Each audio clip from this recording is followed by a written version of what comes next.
Today, I'll be attempting to escape a Minecraft end void prison that my friend trapped me in. There's literally nothing in any direction except for over there. Let's get started. If you enjoy this video, please subscribe.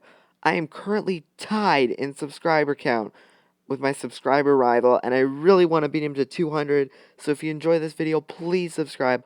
I start off by noticing I'm in a barrier box with no way out of it, and I notice nothing. No chests, no nothing. Then I realize there's this black block intentionally designed to look like the void, and I feel like this is the only way out, but I don't see anything below.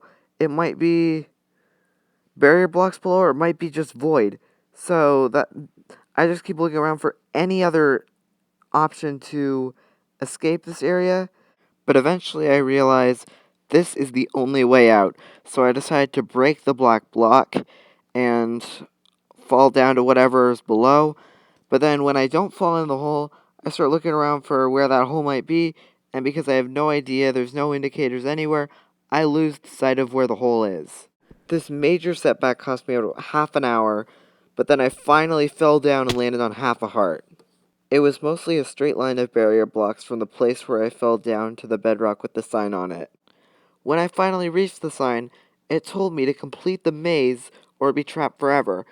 Now, this made me think that I had to complete a completely invisible maze to the brewing stand, because that's the only thing I could see around.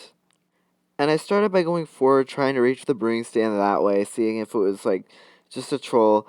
But then I just realized the barrier blocks stop, and I can either go left or right. And I chose to go left first. It's just by random choice, but, this is crazy. And I noticed the brewing stand is on the black blocks that are also intentionally designed to look like the void, so I can just keep going forward, getting closer to the brewing stand, and this may actually work out for me, but eventually I realized I just keep going away from the brewing stand, so maybe right was the correct option instead. So then I went right, and it took me really, really far away from the brewing stand. But if I know anything about mazes, if the start is really close to the end, you're going to have to go to the very, very back of the maze. So I'm feeling like this is the right way.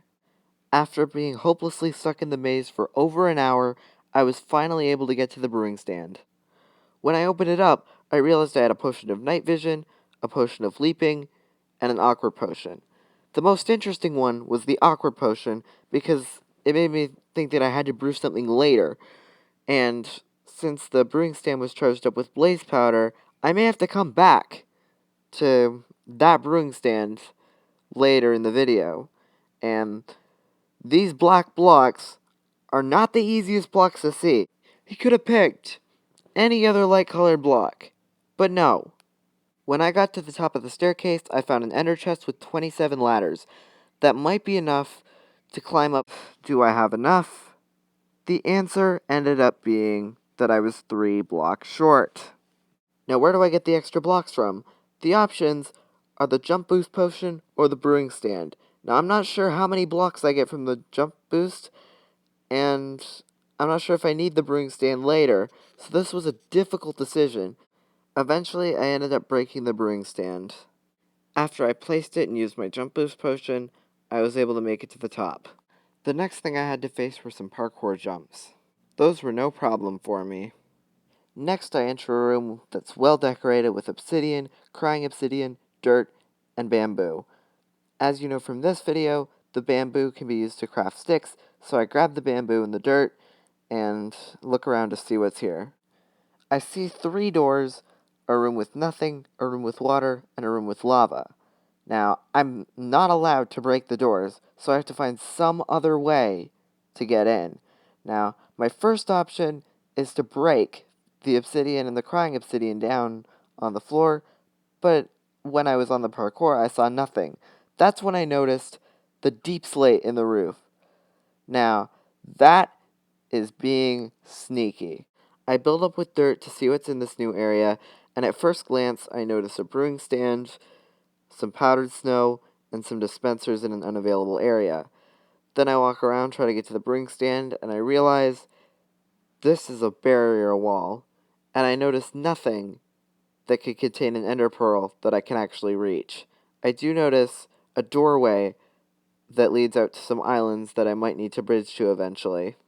Eventually, I navigate the indoor barrier maze to the brewing stand, and then I realize that it actually does have blaze powder, so I'm not completely screwed. I try to reach the dispensers, but it's no use.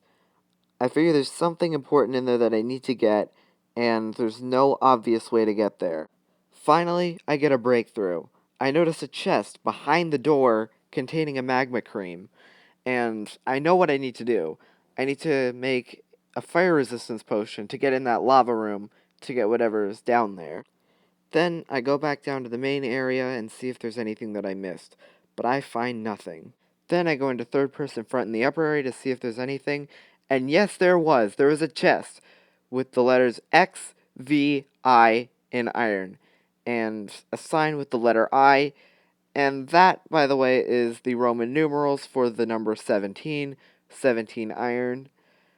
I go into the crafting menu and realize I can craft rails and a minecart, but I just need an extra stick, which I already have the bamboo for, and so I can place a rail down in the other room and use a minecart to enter in the next area.